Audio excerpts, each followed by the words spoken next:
okay.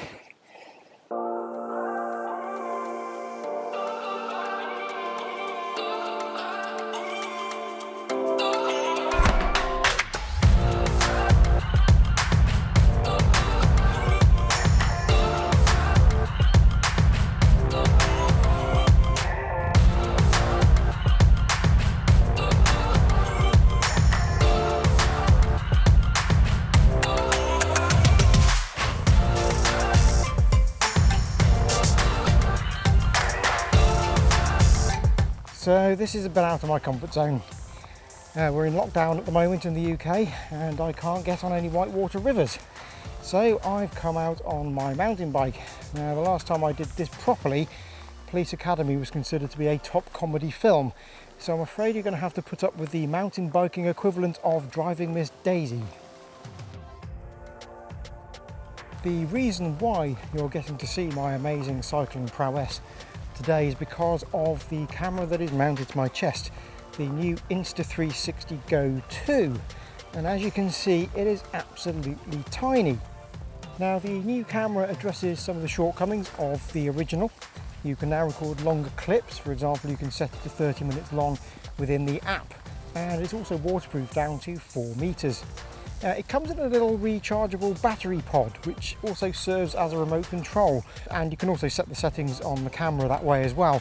But it's a good thing it's rechargeable because the camera itself, well, you'd be lucky to get about 30 minutes out of it, which isn't really surprising given the absolutely minute size of the thing. The pod can be connected up to a USB power bank if you want, extending your power options for recharging, although that kind of defeats the point of keeping the system compact.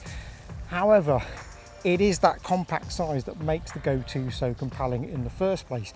As you can see, it's seemingly magically mounted to my jacket here, and it's doing that by way of a magnetic pendant. The camera has a magnet in the back of it, and that forms the basis for many of its own native mounts. Strangely though, the Go 2 is not considered to be an out-and-out action camera.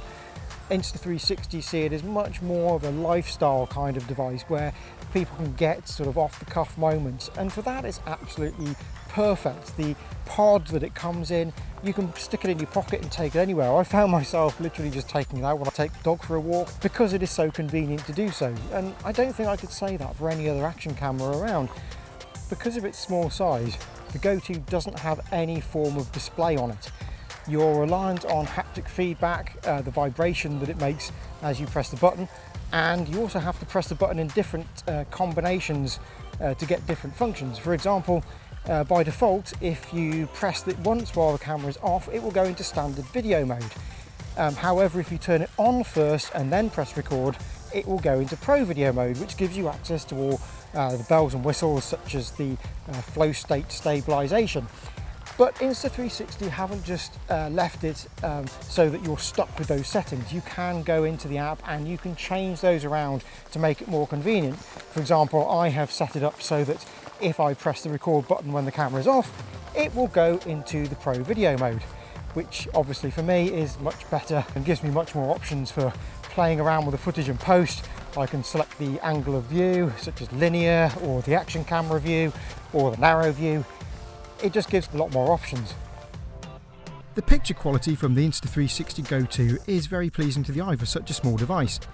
It's no nano Alexa, but the colours are great, even in the vivid colour mode I used in this video to counter the general greyness of a typical British winter.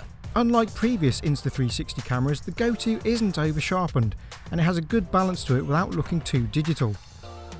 The current maximum bit rate is 80 megabits per second with H.264 recording with a maximum 1440p resolution. The setup menu would seem to indicate that there might potentially be an H.265 option with a later firmware update. The word is that this will depend on how well testing goes, since the Go 2 doesn't have the same thermal profile as a larger camera like the One R.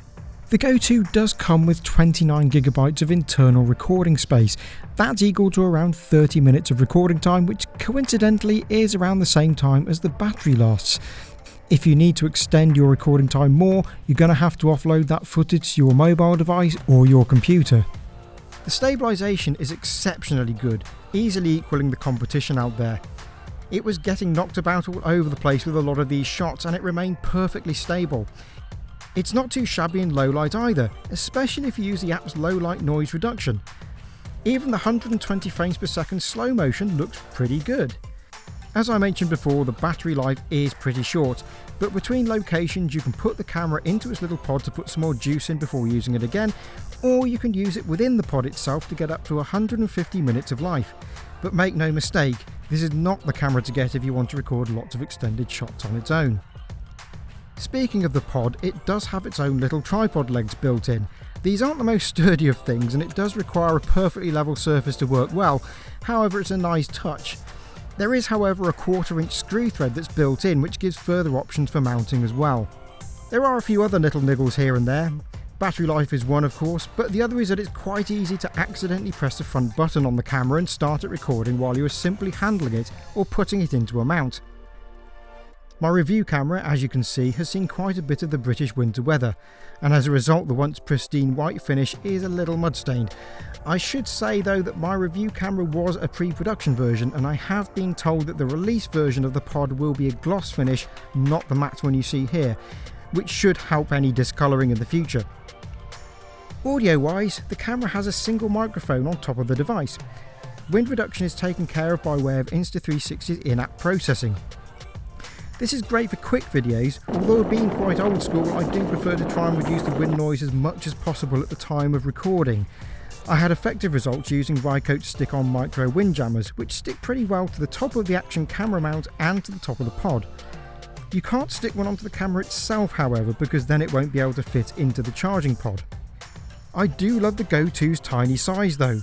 It's so unobtrusive and easy to mount that I can forgive most of these little foibles. As I mentioned, I quite often find myself grabbing it to put into my pocket wherever I go. It seems to beg me to want to use it, so I can fully see how it will make for an extremely spontaneous little social media camera, or for quick captures of memories while on holiday. I'd love for all action cameras to be this small. Physically it can't happen, but I can hope. The Go 2 is very well designed and thought out with some clever details and touches to its operation. It's a camera that I love using, and for all its limitations it gives surprisingly good results, and that, when all said and done, is all you can ask a camera to do.